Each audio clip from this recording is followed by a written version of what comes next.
Yes, sir. Here we go, folks. Lindsey Huddleston with the Coach's Culture, presented by SPS. Here with my partner in crime, Keith Keys and New Crib Tate, and we're joined by the great Coach Ron Pizzo. Oh yeah, we gotta give it up for Coach Pizzo, football coach for the Waverly High School football team. New football coach. Yep. Just finished the first season. It was a rough season, we can say. It was rough, but we learned a lot. We grew a lot. Yep. That's where it's at. So, yeah, we'll take the rough, turn it into something special. Yeah. You know, Coach, I had the pleasure, and I appreciate you allowing me to be out there with you guys from two-a-days, you know, all the way through the rest of the season, and seeing how hard it is for a coach to try to change the culture. And here on Coach's Culture, this podcast, we want to talk to coaches from all backgrounds and experience about what it's like coaching this generation of athletes. So what would you say to someone who's about to get into coaching, maybe getting out, but what is it like coaching this generation of athletes that Keith and I see all the time and you see as well? Well, one, going in, just know this is a hungry generation. Sure. They're hungry to be a part of something. They'll take their chances with anything. So if you get them to buy into something special, you can do something great with this group. They're hungry. They're a hungry group. You ask them to show up at 6 a.m., they're going to show up at 6 a.m. because they're hungry. Sure. And so that's the biggest thing going in. Just remember that they want this, and they want to be a part of something special. They want to be a part of something that 20 years from now, when they look back, they can say, I was a part of that. They know. Yeah, definitely. Keith, you had the pleasure of being right here just as well as a coach here. You had a successful game earlier. What did you see or sense about the change in culture around Waverly football with Coach Pizzo at the helm? Oh, well, you know what's crazy is that a lot of times we end up bumping heads in the gym, where I'm trying to hoop with my fellas or bring in a couple players, come work out. He got the whole team in there, hyping them up, talking to them, letting them know what the expectations were. And I was really, one time I stayed in the gym, I was ready to go hoop, but I stayed in there to listen to him, and I was really moved by the enthusiasm, the fire that he had, to try to get through to the players and let them know what the changes that will be made, all the different things that he wanted to implement through the year, So it was one thing that I was mad about, because what I did during the football season, I had to hold the sticks, first down markers. That was a cold night. So I'm always on the away side, though. So I'm never over on the home side to hear, all right, what is he saying? How are the coaches communicating with one another, so on and so forth. But it's been a pleasure, having him around. I coached his son last year on freshman. What grade is your other son in? He's in seventh grade, so a couple years in high school, and then has a daughter in college playing ball. So doing a lot of stuff. So what's one of the things that you guys are? I mean, like you said, you're learning lessons from this year. For sure. What is something? Is it just keep on building on the culture that you're trying to set? Exactly. How are you doing that? Exactly. We gained some momentum at the end of the season. We had players buy in. Lindsey, you were there. We had players talk after a loss in the locker room that didn't say a word up to that point. And those guys are now going to be our seniors next year. And they were juniors, and those are guys that have faced adversity since freshman year. They just don't have that culture of winning. And so when those guys stood up in that locker room after homecoming loss, tears falling because they felt that one. That one right there, that cut them deep. But I love that moment because that's our future leadership right there. And it wasn't the seniors that stood up. It was that junior class that stood up. And so that's the momentum that we're going to carry in. We're already in the weight room now. We have the off-season program. We got players that are excited about football. And they want to get back in there. They want to get back in. This is Lindsey Huddleston with Coach's Culture with Coach Ron Pizzo, along with my partner in crime, Keith Tate. We're at Waverly High School in the Phil Odlum Gym. The guest, Lansing Catholic Central, is up 44-36. Coach, go on to Keith's question. Keith raised a really good question about how he saw you keeping the momentum and keeping that energy. I would see this on a regular basis when the team would score, and we thought we were really in a hole where in many cases people would like almost check out. You would just run down the sideline. Let's go, let's get this back. But what would happen is we would turn on and get a turnover, return. It would be that. So how do you keep that energy and emotion to keep that positive, optimistic outlook even when I saw like, oh, wow, 21-0, what we're going to do? And now we turn around and we make these plays and we're right back in. How do you keep that going? Well, our attitude don't change. That's what our attitude never changes. So our motto is be great. Our G is we grind. We grind, we work all season. we work. Our goal is nobody outworks us. So we grind. Ours, we're relentless. We're always in your face. You knock us down, but we're coming right back in your face. So we're relentless. Relentless in the weight room. Relentless in practice. Relentless in the classroom. Relentless in our community. And then our energy, our effort. No matter how we're feeling, we're going to come out and bring energy. We're going to bring effort. And our A is attitude, going to your question. Our attitude never changes. If we're 4-0, 0-4, if we're up 28, down 28, attitude does not change. And your attitude will change your atmosphere. Absolutely. So I always try to keep that positive, passionate attitude because it's contagious. Sure it is. If they see me down, then they're going to automatically go down. So I never let them see it. Inside, I'm feeling some pain. I'm down 21 points at homecoming, so I'm feeling some pain. But for my guys, I'm coaching through that, and it's contagious. And our T is we're a team, teammate, teamwork. So that's what we use, and we're going to carry that greatness over into next season. I see that. Before I bounce to Coach Tate, we talked about on our podcast before moral victories and what do they mean. Right. But we did receive some moral victories, and there was a team that was a playoff contender, a team that would probably go long. And what was their response after the game that we had with them? Yeah, that was DeWitt, I believe you referred to, and they went deep into the playoffs. Coach Zimmerman does a great job in DeWitt. He's built a program, and he's done a great job from the youth all the way up. But we scored 28 points on that team, and that's the most points anybody scored on them. Wow. And let's emphasize that again. A team that they were number 2 in the state. Number 2 in the state. And some could have called that a trap game, that they was just going to just come in here and just do what they do.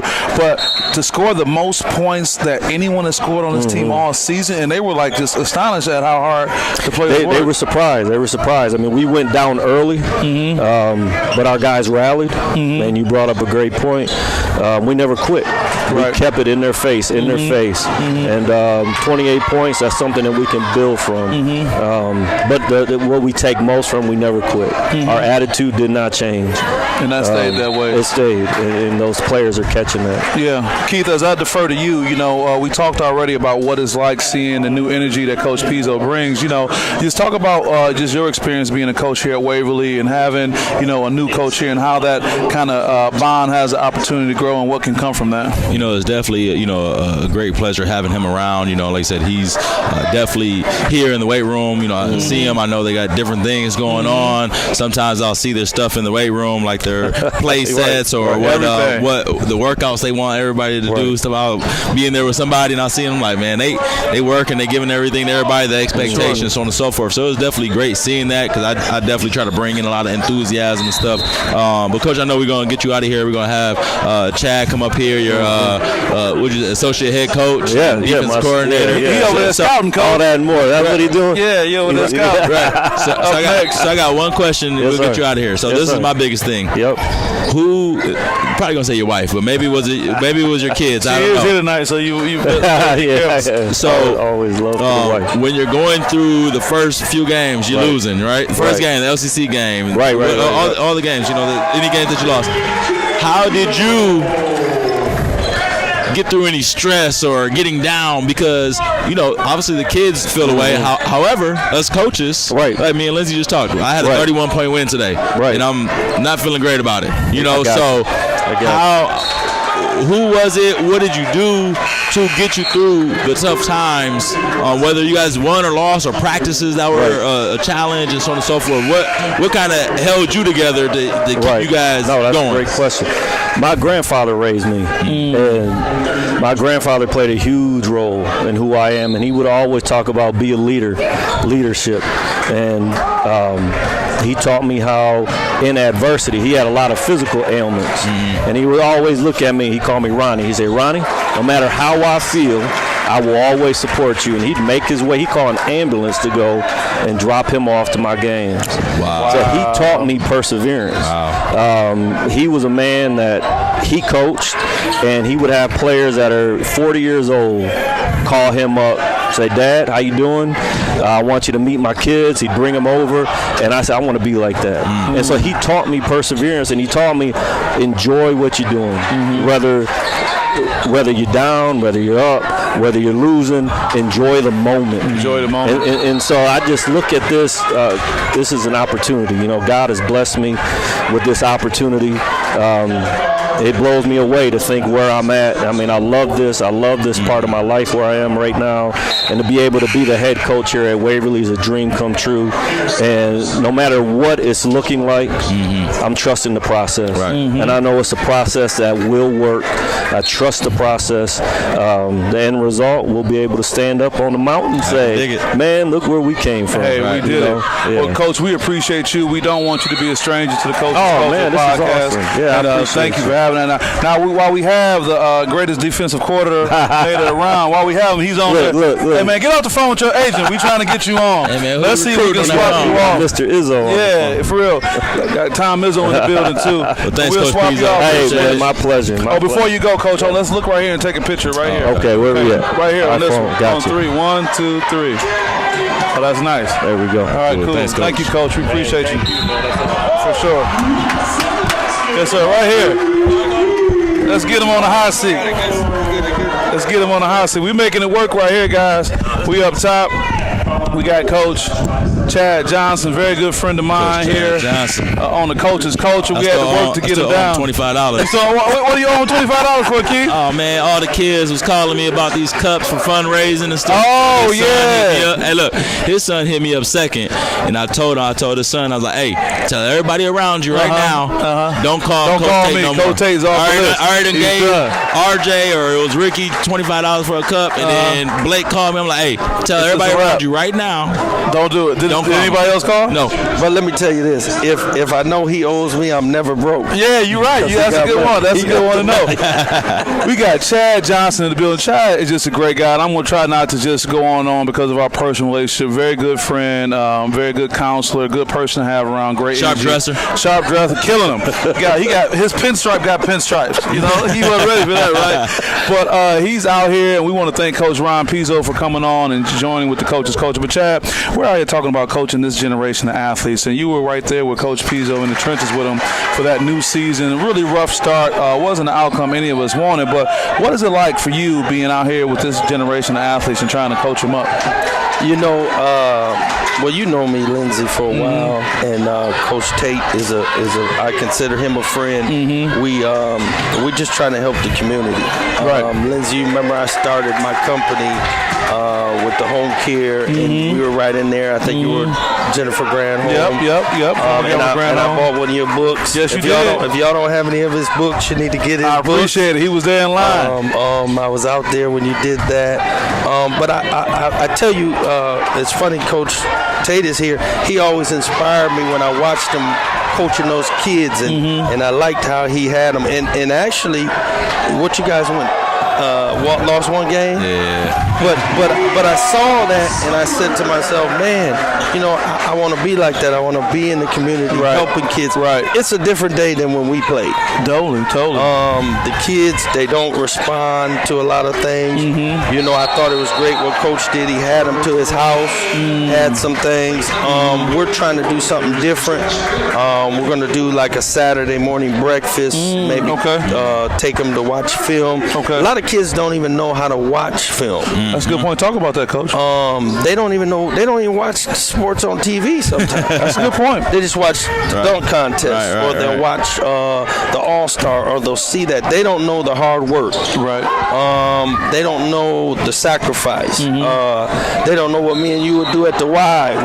We finish our game and then we try to work out. Exactly. Go get it in some more. And then you got parents who trying to live through their kids. And you see that all the time. You know, I told my son, just keep a 3-point. I don't care how many points you score, keep a 3-point average. Keep that in mind. And my father was an entrepreneur, had a grocery store business years ago. So those are some things that I really want to put in. And I met Ron 4 years ago. Both of us are Christian background, faith. And I said to him, I said, man, you know, you need some people behind you that'll push what the agenda is, not what social media is telling people, but the agenda of doing right, living right, doing what's right. When you know you can do wrong, and yet you still do right. That's positive. Right. And I'm not going to preach, but I like to talk about morals, values. Sure. We got a president now. He's talking that, but he's acting a different way. Saying one thing, doing something different. Yeah. So you have to look at all those things, and I think coaches used to be leaders, and still are leaders. Right. We should represent ourselves as leaders. We should, as young men, we should represent ourselves business-wise. We should look to not just being coaches, but I talk to the guys about, what do you want to do? Do you want to open up a business? Is your credit good? Do you know what credit is? I was going to do a family reunion. I don't want to get off track. You okay?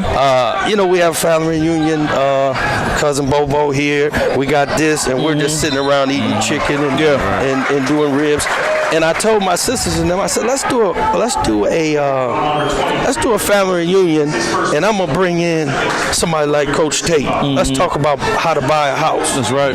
Let's bring in some people like yourself to help people with not necessarily mental illness, but they don't know how to get over that hump. Sure. That mental performance. But we can bring in mental illness because we got some crazy folks in our family. Well, we got somebody got to help. And then we can talk about bringing a banker, bringing some stuff. But I said I know what to get them if we have like a giveaway. Sure. Have a raffle. Sure.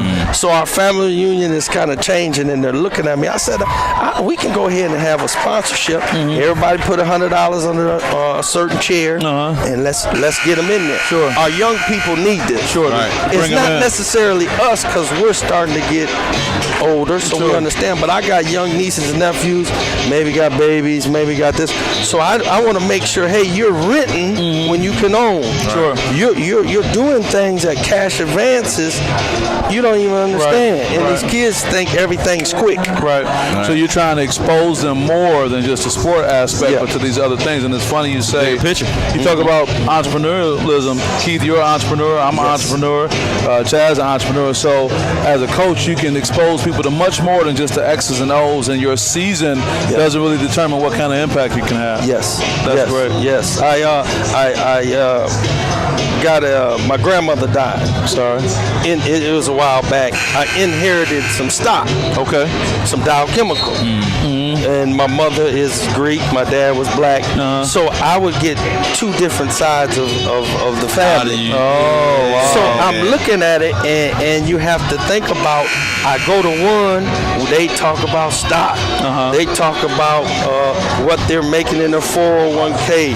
Then I go to Alabama, and they're talking about, did you see what this did? You saw the score last night. Sure. And I never forgot Magic Johnson told, Bussy told him, put the sports page down, start watching the business. Sure. So I want to get our youth thinking of that. Yeah, I mean, everybody's not going to make the NBA, the NFL. Everybody's not going to, but you will give back to your community. That's right. You will always be, maybe not here, but you'll be there. And I just was on the phone with my son, who Lindsay helps out. He's in law school at doing well. Louisville. Oh, that's where you end up going? Yeah. Good. So he's in California right now, and we were talking, and I was telling him about the game. Right. And he said, well, we just got to stay focused. But those are some things I want to bring to the youth.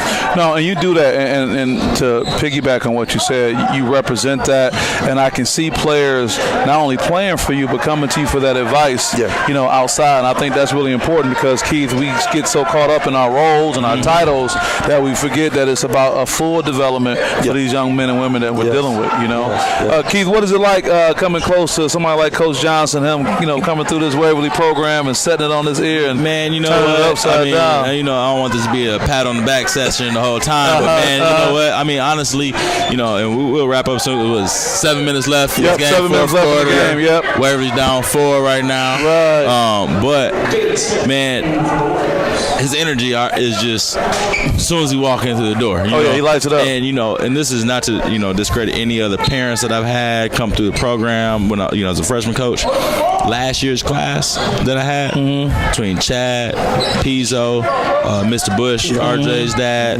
Kari's dad. Man, just I would just tell my family or friends, like, man, like just having those fathers there, that's present. present. Sure. And those were all the kids were great, phenomenal last year. Right. But I mean, just the level of expectation and standard that they have for their kids. Sure. You know, the toughness, the discipline. Can you push your kid harder when their father is involved in the program? Absolutely. Absolutely. And like I said, and here's the thing. I had 2 kids out of these fathers that sat for like a game or so not because they was ineligible, but because their grades weren't where I thought that they should be at. Sure. Because it wasn't. I even asked the teachers. I said, "Is it because they actually need some help, or is it because they clowning around?" Right. And it was because they was clowning around, and then the fathers backed me up. Right. And that type of, and we talked to coaches at the Moneyball joint, at the LBI joint, where it's important for the parents to back up what the coaches are doing if they're really trying to help the kid. And so I just really want to commend, especially those fathers last year, because look, they weren't bugging me. They weren't asking me about playing time. They wasn't. Hey, can you give Blake a shot on the block? Sure. None of that. I never had one time that they say anything to me about playing time. And 2 of the kids, his son and Kari, I had coming off the bench in the beginning of the season. Even though they could have been starting, they never not once said one thing to me, and they backed me up the entire time. When I talked to Blake and Kari, they had already said that parents had already said something to them like, "Hey, just keep on playing." Right.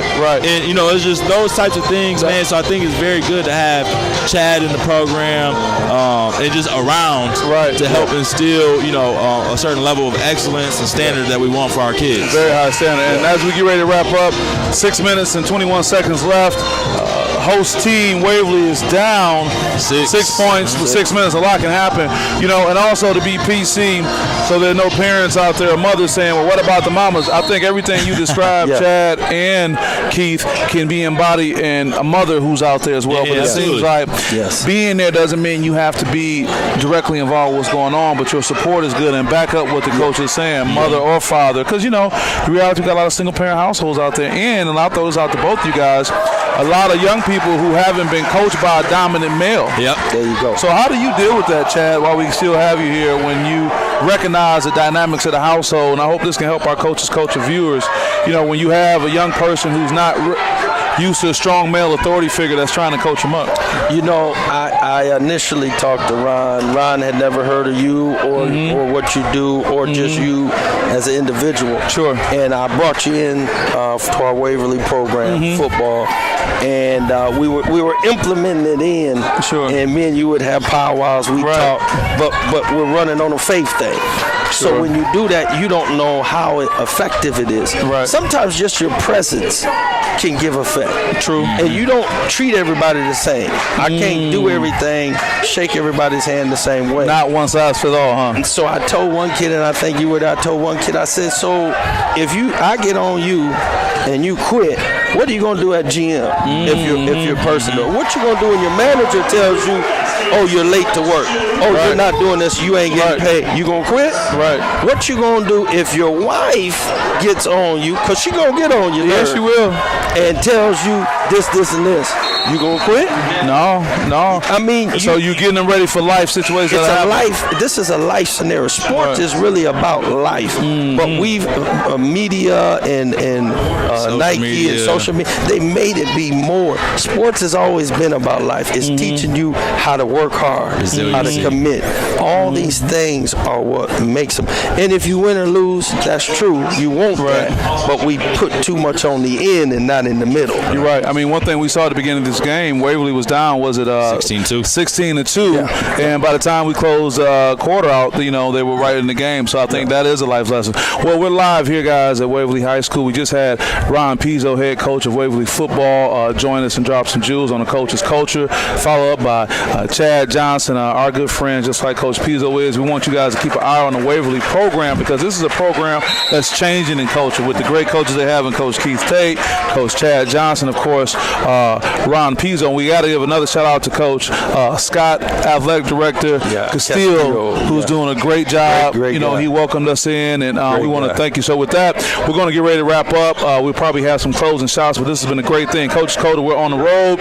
You'll probably see us out for the next game of the week, this being our first, and we'll be in Detroit on December 27th watching my alma mater, Henry Ford, play host to Saginaw Arthur Hills, and it's going to be at Cass Tech High School, so that'll be another thing, but we'll see you guys from there. Hey, Chad, appreciate having you on. Keep up the good work. I'm watching you. Thank you. You know, you need to have a GoFundMe to support you. I like that idea. Support. Get some stuff going. It takes money. Yeah, you're right. A lot of people get stingy. It takes money. And we are non-profit, so you can cut that check, get that right off. Yeah. Coach Tate, anything to say before we sign off? And it's great having Pizzo and Coach Johnson here. Always a pleasure talking to him. Good brother right here. So I'm going to give him that $25. Are you going to give him his money now? You're going to give him Thursday, make sure I go to the ATM. You know, look, I've been asking him to see if he got a cash app, or PayPal or something. He's like, I don't know what I got, man. Just keep the cash.